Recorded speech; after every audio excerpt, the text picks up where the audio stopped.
기도합시다. 할렐루야.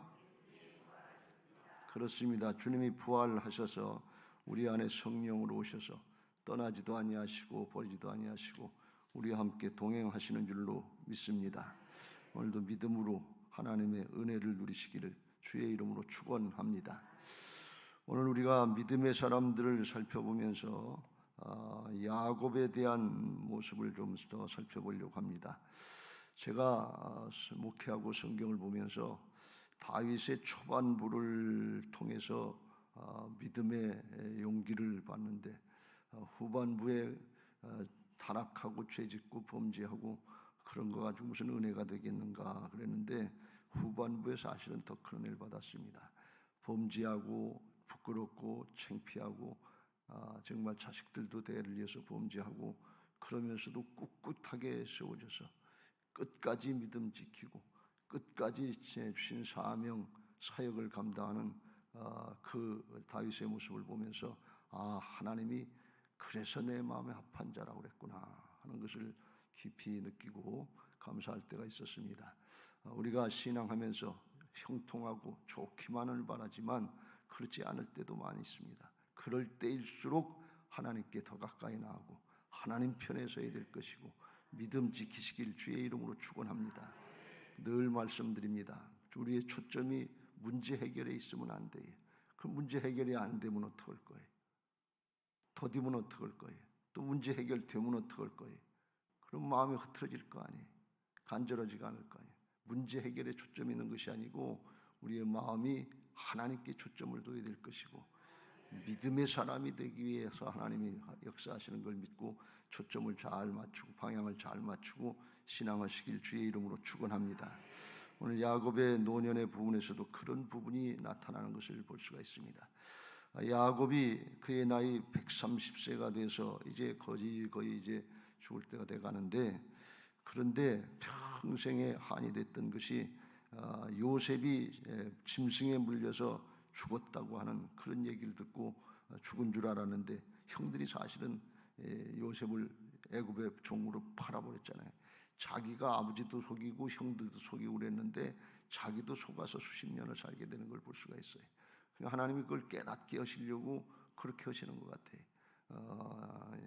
자기가 속이고 약삭 바르고 그런데 임자 만나서 라반에게 20년 동안 고생당하는 거예요. 약은 척하지 말고 똑똑한 척하지 말고 그냥 믿음 지키시길 주의 이름으로 축원합니다. 어리석은 것 같은데 미련한 것 같은데 그냥 말씀 따라서 하세요. 그렇지 않으면 임자 만나요. 하나님이 그렇게 하시는 거예요. 왜? 그걸 깨닫고 돌이키고 믿음의 사람을 만들어 주시려고. 야곱이 그런 세월을 지냈는데 어느 날 그 이제 기근을 만나 가지고 2년 동안 먹을 것이 다 떨어졌고 아직도 5년이 더 기근이 가뭄이 계속돼야 되는데 아들들을 애굽에 곡식이 있다는 소식을 듣고 보냈는데 거기 가서 듣고 와서 곡식만 가져온 것이 아니라 아주 기다리던 중 그중 반가운 소리를 했는데 25장 26절에 요셉이 살아있다는 거예요. 그리고 요셉이 살아있는 정도가 아니라 애굽의 총리 대신이 됐다는 거예요. 그러니까 이게 꿈인가 생신가 하는 얘기예요. 이게 도무지 믿을 수 없는 얘기라는 거예요. 그런데 그냥 보낸 것이 아니고 아버지를 모셔오려고 임금님 바로 왕의 버금술에 두 번째 가는 수레를 보냈단 말이죠. 그게 얼마나 휘황찬란하겠어요. 오늘날 같으면 아주 고급 세단을 보낸 거죠. 그걸 보니까 사실인 걸 알았어요. 그래서 그 수레를 보고야 기운을 소생하고 28절 야 그럼 내 죽기 전에 마지막 소원이다 말이죠. 죽기 전에 가서 그를 보리라. 그리고 그러면 족하다. 여한이 죽어도 여한이 없겠다. 이런 심정이. 그러니까 지금 어렵고 기근을 만나고 나이도 많이 먹고 한 맺힌 삶을 살았는데 가장 좋은 소식을 들은 거예요. 가장 기쁜 소식을 들은 거예요. 그래서 가자. 그리고 가려고 그러는데 마음이 편하지 않은 거예요. 46장 1절에 이스라엘의 모든 소유를 이끌고 떠나 브엘세바에 이르러 그의 아버지 이삭이 하나님께 희생제사를 드리니 마음 편치 않아서 하나님께 예배를 드린 거예요. 왜 그러냐? 가나안 땅을 떠나야 된다고 하는 거, 하나님의 약속의 땅을 떠나야 된다는 거, 하나님의 말씀을 벗어나야 된다고 하는 거, 이게 두려워진 거예요. 자기 나이 130세에 겉으로 외적으로 볼 땐 그냥 좋은 모습이에요. 그냥 가면 돼요. 야곱이 젊은 시절 약삭 빠르게 자기 앞가림할 때 그 모습이라면 다른 거 생각할 것도 없어요. 그냥 가서 아유 내 아들 살았구나, 총리 대신했고, 그리고 그냥 얼싸안고, 우리나라 남북 동포들 만나면 얼싸안고 우는 것처럼 그리고 지내면 돼요. 그런데 노년이 돼서 산전수전 다 겪고 야곱이 바뀌었는데 뭘 바뀌었는가 하면, 그렇지, 하나님 앞에 어떻게 해야 되냐. 내 나이 130세인데 거기 갔다가 아들 만나러 가서 좋다고 그러다가 거기서 죽어서 하나님의 약속의 땅 가나안을 떠나서 거기서 죽으면 어떻게 되는 거지? 우리 할아버지 아브라함이 가나안 땅에 묻혔고, 할아버지가 묻혔고, 아버지 이삭이 가나안 땅에 묻혔는데, 헤브론에 묻혔는데 여기 묻히라고 그랬는데 이거 어떡하지? 그게 걱정이 됐던 거예요. 달라진 거예요. 옛날 같으면 야곱이 문제 해결에 초점을 맞춰서 문제 해결만 되면 그 다음엔 뭐 하나님이 계시든지 안 계시든지 상관없이 그냥 자기 마음대로 쓱쓱 헤쳤는데, 이제는 바뀐 거예요. 심령이, 초점이 하나님께 맞춰져 있고 문제 해결보다도 하나님과의 관계가 중시된다는 걸 깨닫고 그걸 지키려고 하는 거예요. 왜 그래요? 하나님의 관계는 육신의 목숨의 관계가 아니라 영원한 생명의 관계이기 때문에 그걸 깨닫고서 하나님 앞에 예배하면서 하나님 어떻게 할까요? 걱정이 되고 두려워서 예배하면서 하나님께 여쭈려고 했던 것 같아요. 우리 신앙이 이와 같이 성장하고 성숙해져야 될 줄로 믿습니다. 변화되어야 될 줄로 믿습니다. 10년을 하고 20년을 하고 30년을 해도 문제에 초점 맞추고 문제가 해결 안 되면 원망하고 불평하고, 더디면 원망하고 불평하고 실망하고, 되면 됐다 그러고 이제는 끝이다 그러고 예배가 게을러지고 기도가 게을러지고 하나님 앞에 중심이 받쳐지지 않으면 그거는 신앙을 이용하고 하나님을 이용하는 신앙이 되는 거예요. 온전한 신앙, 섬기는 신앙이 되지 않는 거예요. 야곱이 그런 사람이었어요. 야곱이 아주 약삭 빠른데 이 야곱의 모습이 우리 인생들의 모습이에요. 그런데 이 야곱의 인생을 하나님이 오랜 세월 거쳐서 바꿔놓으시고 그 12아들로 이스라엘의 12지파를 삼고 하나님의 구원의 역사를 이뤄가는 걸 보면 우리에게도 소망이 있다 그런 말씀이에요. 겉모습만 보시고 하나님 쓰시지 않고 그냥 타고난 그 모습까지 쓰시지 않고 하나님이 길이 참아가면서 만드셔서 사용하시는 줄로 믿습니다. 할렐루야. 하나님이 기회를 주실 때 그때 말씀을 붙잡고 하나님 편으로 돌이키시길 주의 이름으로 축원합니다. 다윗이 그게 훌륭했다고 그랬잖아요. 죄짓고 살인하고 간음하고 폐일 어려움 다 겪었는데 아들들도 살인하고 간음하고 그랬는데 깨달으면 하나님께로 돌이키는 거예요. 깨달으면 돌이키는 거예요. 우리는 죄짓고 살 수밖에 없는 존재예요. 예수님이 이 땅에 죄인 부르러 오셨다 그랬어요. 그때 깨달음을 주실 때, 말씀하실 때 깨달았으면 하나님께로 돌이키는 거예요. 뭐부터? 중심부터. 우리의 마음의 중심이 하나님께로 돌이켜져야 될 줄로 믿습니다. 야곱이 그런 사람이 아니었는데 130세를 살면서 산전수전 다 겪고 하나님의 섭리를 깨달아서 이제는 하나님 중심으로 하나님 관계가 바로 돼야 된다. 문제 해결이 문제가 아니다. 세상의 부귀영화 권세가 문제가 아니다. 그걸 깨닫고 중심을 잡는 걸 볼 수가 있습니다. 예수님은 말씀하십니다. 마태복음 6장에서 뭘 먹을까, 뭘 마실까, 뭘 입을까 이런 거 염려하지 말아라. 이거 하나님을 알지 못하는 이방인들이 걱정하는 거다. 너희는 먼저 그의 나라와 그의 의를 구하라. 그리하면 이 모든 것을 너희에게 더하시리라. 문제에 초점 맞추지 말고 하나님과의 관계에 초점을 맞추라 그런 말씀이에요. 하나님이 주관하시니까 하나님께서 그 모든 것을 주관하시고 있어야 될 것과 필요한 것을 아시는 하나님께서 공급해 주실 줄로 믿습니다. 이게 믿어지는 사람이 믿음의 사람이에요. 아유 그게 될까? 내가 노력해서 사는 거지, 힘써서 하는 거지. 그건 믿음이 아니에요. 자기를 의지하는 거지 하나님을 믿는 게 아니에요. 믿음으로 오늘 말씀이 받아지고 응답되시길 주의 이름으로 축원합니다. 하나님 앞에 이게 걱정이 돼서 간절한 마음으로 두려운 거예요. 지금 거기 가서 아들 만나고 기쁘다 좋다 그리고 죽을 건지, 그리고 하나님의 약속의 땅을 떠나고 하나님을 떠나서 죽을 건지, 여기서 아들 못 만나고 안타까운 마음이지만 하나님과의 관계를 지키고 믿음을 지키고 죽을 것인지, 아주 이 야곱으로서는 마지막 순간에 지금까지 약삭 빠르게 해왔어요. 문제 해결만 된다면 그냥 내치고 말았어요. 그랬는데 마지막 순간엔 거룩한 근심을 하게 되는 거예요. 우리의 신앙하면서 거룩한 근심이 있어야 될 줄로 믿습니다. 거룩한 근심은 하나님께로 돌이키는 회개가 있다고 그랬어요. 세상 근심은 세상의 걸 걱정하는데 그건 사망으로 가는 길이고, 거룩한 근심은 하나님의 뜻에 맞게 하나님 편에 서려고 하는 그런 거룩한 근심들이 있어야 돼요. 실제로 그렇잖아요. 우리가 아직 그런 순간은 아닐지 모르지만 야곱처럼 이게 내 마지막 순간이 될 수 있다고 그러면, 오늘이도 내일이고 주님 오실 수 있다고 그러면 하나님 편에 서야지. 뭘 조금 기쁘고 즐겁고 잘 먹고 잘 살고는 이게 문제가 되겠냐 그러니, 이게 영적으로 느껴지고 심각하게 마음에 와닿고 거룩하게 근심하는 사람들이 영의 사람들이요 믿음의 사람들인 것을 믿으시기 바랍니다. 오늘 그런 은혜가 있게 되시길 주의 이름으로 축원합니다. 중심이 하나님을 향하고 하나님을 바라보니까 하나님이 그 밤에 즉시로 응답하시는 걸 볼 수가 있어요. 2절부터 그 밤에 하나님이 이상 중에 이스라엘에게 나타나 이르시되 야곱아 야곱아 하시는지라. 야곱이 이르되 내가 여기 있나이다 하매 하나님이 이르시되 나는 하나님이라. 내 아버지 하나님이니 애굽에서 내려가기를, 애굽의 내력으로 내려가기를 두려워하지 말라. 내가 거기서 너로 큰 민족을 이루게 하리라. 내가 너와 함께 애굽으로 내려가겠고 반드시 너를 인도하여 다시 올라올 것이며 요셉이 그의 손으로 내 눈을 감기리라 하셨더라 하면서 걱정하고 두려워하지 말아라. 너로 후손들을 큰 민족을 이루게 할 것이다. 내가 너하고 반드시 함께 가서 다시 올라오게 할 것이다. 그런데 네가 거기서 죽을 것이다. 요셉이 내 눈을 감게 할 것이고 너는 가나안 땅에 들어와서 여기 묻히게 될 것이다. 그걸 말씀하시는 거예요. 야곱이 이 말씀을 들을 때 어떤 생각이 났겠어요?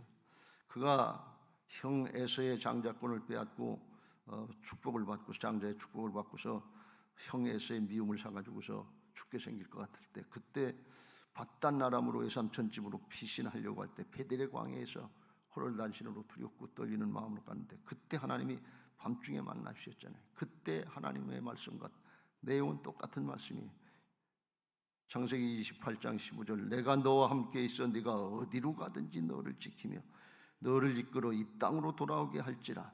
내가 내게 허락한 것을 다 이루기까지 너를 떠나지 아니하리라. 똑같은 내용의 말씀이, 하나님이 내가 너하고 반드시 함께 할 것이고 너를 데리고 다시 오게 할 거고 내가 너를 떠나지 아니할 거다. 이 하나님의 말씀, 약속의 말씀을 붙잡았으면 뭐가 문제입니까? 하나님이 함께 하신다는데, 하나님이 돌이켜 주신다는데, 하나님이 복 주시겠다는데, 그 후손들까지 책임져 주시겠다는데 뭐가 문제입니까? 문제가 아니라 믿음이 문제인 것입니다. 불신앙의 문제인 것입니다. 우리 신앙의 문제는 그래서 문제가 아니에요. 하나님의 말씀을 받았으면 그걸 믿고 따라가면 되는 거예요. 하나님은 야곱에게 마지막 순간 내 죽겠다 그런 말씀이에요. 아유 왜 죽여요? 살아서 오게 하시지. 그런데 하나님의 말씀을 받았으면 하나님이 책임져 주신다 그러면 장래는 하나님께 맡기는 거예요. 하나님의 말씀을 받으면 그 다음에는 뭐 하는 거면 5절에 보면 야곱이 부엘세바를 떠날 새 이스라엘의 아들들이 바로에게가 보낸 나귀 수레에 태워가지고서 이스라엘 애굽으로 가는 걸 볼 수가 있어요. 하나님의 말씀을 받을 때 우리 자세가 그거예요. 하나님의 말씀이 떨어졌으면 순종하겠다고 하는 그 자세가 필요한 거예요. 그리고 나중에 어떻게 될 건가, 결과가 어떻게 될 건가, 그건 하나님께 맡기는 거예요. 이게 우리 신앙의 자세인 줄로 믿습니다. 이거 잘 분별하세요. 하나님 앞에 이걸 잘하면 하나님께서 그 장래를 책임져 줄 줄로 믿습니다. 왜? 하나님은 말씀대로 이루시는 분이시니까. 그 말씀대로 이루시는 하나님을 믿고 말씀이 떨어지면 청종 듣고 따르려고 하는 자세로, 그리고 예배하는 거예요. 예배하는 자세가 거기 있는 것입니다. 예배하는 자세를 하나님 앞에 바로 할 때 하나님이 들으시고 즉시로 응답해 주시고 하나님의 역사를 보게 하실 줄로 믿습니다. 왜요? 중심이 통했기 때문에 그래요. 예배가 얼마나 소중한 건지 우리가 날마다 예배 드리면서 그걸 잘 모르고 그냥 형식적으로 드리기 쉬워요. 그냥 이 몸에 익숙해서 습관적으로 드리기 쉬워요. 여러분, 그러면 그건 종교행위가 되는 거예요. 종교행위는 그냥 자기 습관이에요. 그런데 그렇게 드리지 말고 하나님의 말씀을 믿음으로 받고 순종하고 따르겠다고 하는 자세가 신앙으로 드리는 예배예요. 이게 신령과 진정의 예배인 것을 믿으시기 바랍니다. 종교행위하는 사람들이 너무 많아요. 우리들이 그렇게 될 때가 또 너무 많아요. 문제에 초점 맞추고 복을 비나이다 기도해서 복 받으려고 하는 게 기복신앙이라고 그런 무슨 얘기를 하는 사람이 있는데 그게 목적이 되는 경우가 많다 말이지. 하나님을 섬기고 하나님 중심으로 영원한 하나님 나라를 바라보면서 하나님 나라의 역사에 쓰임받기를 사모하면서 하나님과의 관계를 회복시키고 하나님과의 동행을 사모하면서 드리는 예배가 온전한 예배, 바른 예배가 되는 줄로 믿습니다. 온전한 예배가 드리고 중심이 드려지면 하나님은 그 예배에 반드시 응답하시고 역사하신다는 사실을 믿으시길 주의 이름으로 축원합니다. 예배 수없이 많이 드리는데 예배 한번 똑바로 제대로 한번 드리면 하나님을 만나게 되고 인생이 바뀌게 되는 거예요. 사마리아인처럼 예수님을 한번 만났는데 인생이 바뀌는 거예요. 사울도 하나님 만나니까 평생 하나님 섬기고 율법에 의는 흠이 없다고 하나님 철저히 섬긴 것 같은데 예수님 제대로 만나니까 바뀌더라 그런 말씀이에요. 오늘 그런 은혜가 있게 되시길 주의 이름으로 축원합니다. 사무엘상 7장에 보면 사무엘 시대에 블레셋에게 이제 압박을 당하고 핍박을 당할 때 그때 이 백성들이 우상 섬기듯 하고 하나님을 종교적으로 섬겼지 진짜로 섬기질 않았어요. 근데 어려움을 당하고 역경을 당하니까 여호와를 사모했다 그랬어요. 그래서 사무엘이 그 백성들을 미스바에 불러놓고 그렇게 얘기를 합니다. 사무엘이 이스라엘 온 족속에게 말하 이르되 만일 너희가 전심으로 여호와께 돌아오려든 이방 신상과 아스다롯을 너희 중에서 제거하고 너희 마음을 여호와께로 향하여 그만을 하나님만을 섬기라. 그리하면 너희를 블레셋 사람의 손에서 건져내시리라. 하나님 관계를 온전히 회복하면 하나님께서 문제는 하나님이 해결해 주신다 그런 말씀이에요. 내가 문제 해결하는 게 아니에요. 하나님께서 해결하시는 거예요. 우리는 하나님과의 관계, 바른 신앙의 관계 이것만 회복하고 예배 바로 드려라 그런 말씀이에요. 어떻게 예배를 드리냐? 전심으로 하나님께 돌아오고 이방신과 아스타롯을 너희 중에서 제거하고 어저께 베델로 올라가는 야곱에게 주님께서 말씀하셨잖아요. 이방신상들을 제거해라. 왜? 하나님 만나러 가는 거니까. 하나님 만나러 나오는 예배 자리에 예배의 자세가 바뀌어야 될 줄로 믿습니다. 주인 됐던 것들 내려놓으세요.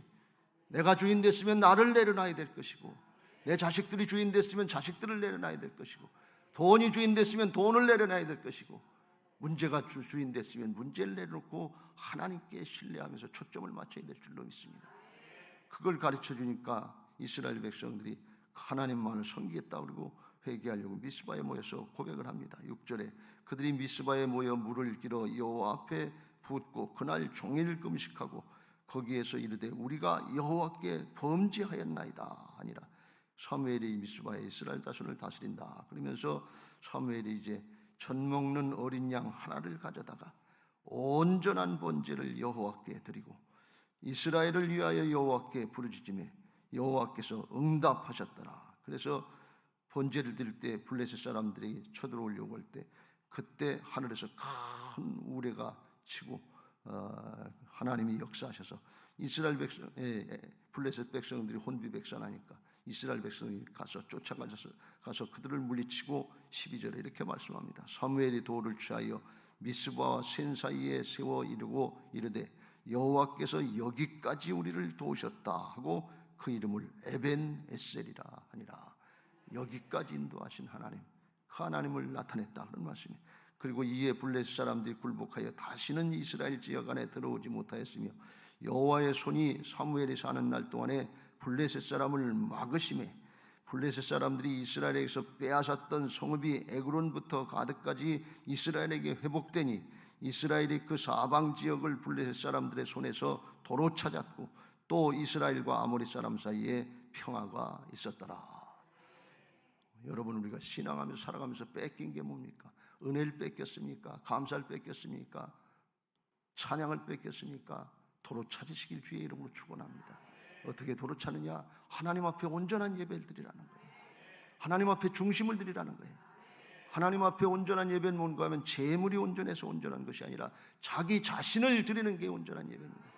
구약의 제사는 내 죄를 대신해서 번제물, 희생제물을 갖다가 대신 드리는데 그건 나를 드리는 마음으로 드리는 거예요. 내가 죽어야 되는데 죄값으로 희생제물이 죽었다 그러니 우리를 대신해서 예수님이 돌아가셨기 때문에 우리가 하나님 앞에 나올 수 있는 것을 믿으시기 바랍니다. 그런데 우리를 산제물로 드리는, 거룩한 산제물로 드리는 그 자세로 하나님 앞에 예배 드리는 것이 온전한 예배다, 그런 말씀입니다. 온전한 예배를 한 번만 드리면 하나님이 들으시고 역사하여 주시고 지켜주시고 뺏겼던 것들 찾게 하신다 말이에요. 물질 뺏겼습니까? 건강을 뺏겼습니까? 자녀들을 세상에 뺏겼습니까? 온전한 예배를 드리면 하나님이 도우신다, 그런 말씀이에요. 이게 하나님 앞에 예배의 은혜인 줄로 믿습니다. 형식적으로 드리는 종교생활 하지 말고 믿음으로 드리는 신앙의 예배가 되게 하소서. 하나님의 역사하시길 주의 이름으로 축원합니다. 요한복음 4장 23절, 그런 사람 찾으신다고 그랬어요. 아버지께 참되게 예배하는 자들은 영과 진리로 예배할 때가 오나니 곧 이때라. 아버지께서는 자기에게 이렇게 예배하는 자들을 찾으시니라. 하나님은 영이시니 예배하는 자가 영과 진리로 예배할지니라. 십자가의 복음에 의지해서 죄 많이 졌지만, 걸리는 거 많지만 내 자신을 바라보면 꺼리끼는 거 많고 부끄러운 거 많고 하나님 앞에 어떻게 예배를 드리나 인간적인 감정들이 많이 서는데, 그거 가지고서 주님 앞에 나오는 것이 아니고 주님을 의지해서 주님이 내 모든 죄를 담당해 주신 줄로 믿습니다. 보혈로 씻어 주신 줄로 믿습니다. 나를 새롭게 하실 줄로 믿습니다. 이게 신령과 진정이, 복음의 말씀, 진리의 말씀을 붙잡고 하나님 앞에 나오면 하나님은 항상 들으시고 응답하신다고 그랬잖아요. 깨끗하고 정결하게 하시고 하나님의 지성소로 나가서 주님을 만날 수 있도록 성령께서 역사하시는 것을 믿으시기 바랍니다. 이게 신령과 진정의 예배, 이건 믿음으로 드리는 예배. 내 자신의 행위에 있지 않아요. 내 기분 감정에 있지 않아요. 내 자신의 어떤 소유에 있지 않습니다. 그런 거 다 내려놓고 오직 주님을 의지해서 나갈 때 성령께서 역사하셔서 깨끗하고 정결하게 하시고 우리 안에 있던 죄악의 영들, 어둠의 영들이 쫓겨나가서 평강이 임하게 하시고 시원하게 하여 주시고 하나님이 함께 하여 주셔서 회개하고 돌이키게 하시고 눈물이 쏟아지게 하시고 중심으로 하나님을 만나게 하시는 성령님의 역사가 있는 것을 믿으시기 바랍니다. 히브리서 10장 19절 20절, 그러므로 형제들아 우리가 예수의 피를 힘입어 성소에 들어갈 담력을 얻었나니 그 길은 우리를 위하여 휘장 가운데로 열어놓으신 새로운 살 길이요 휘장은 곧 그의 육체니라 그랬습니다. 죽게 생긴 것처럼 그런 경우가 있습니까? 하나님이 살 길을 열어놓으셨다는, 예배는 살 길입니다. 영원히 살 길입니다. 하나님을 만나는 길입니다. 온전한 예배 한 번 드리면 심령이 바뀌어서 어둠의 영이 쫓겨나고 심령이 바뀌면 사람이 바뀌는 거예요. 저 사람이 어떻게 바뀌었지? 사울이 어떻게 바울이 됐지? 어둠의 영이 떠나고 눈을 가렸던 비늘 같은 세상적인 가치관들이 바뀌어지면 사람은 그냥 바뀌는 거예요. 아주 쉬워요. 믿음으로 예배하시길 주의 이름으로 축원합니다. 온전한 예배자들이 되시길 주의 이름으로 축원합니다. 특별 새벽 기도에 특별히 드리는데 아침 이 새벽에 어렵고 힘든 시간에 나와서 예배하는데 그냥 형식적으로 부담감 가지고 나오지 말고 온전히 내 자신을 드리자. 하나님의 말씀을 듣고 따르려고 하는 마음으로 드리자. 그리고 하나님 앞에서 말씀 받고 기도하려고 그러면 하나님께서 그날 만나주시고 하나님이 지켜주시고 빼앗겼던 것이라도 회복시켜주시고 하나님의 역사에 쓰임받게 하시는 은혜들이 있게 될 줄로 믿습니다. 여러분 모두에게 이 은혜가 있게 되시길 주의 이름으로 축원합니다. 이제 받은 말씀 기억하시고 찬양하시고 기도하실 텐데 456장 찬송하시고 기도하실 때 기도 제목 읽고 같이 기도하겠습니다. 부활신앙 및 교회 부흥을 위한 특별 새벽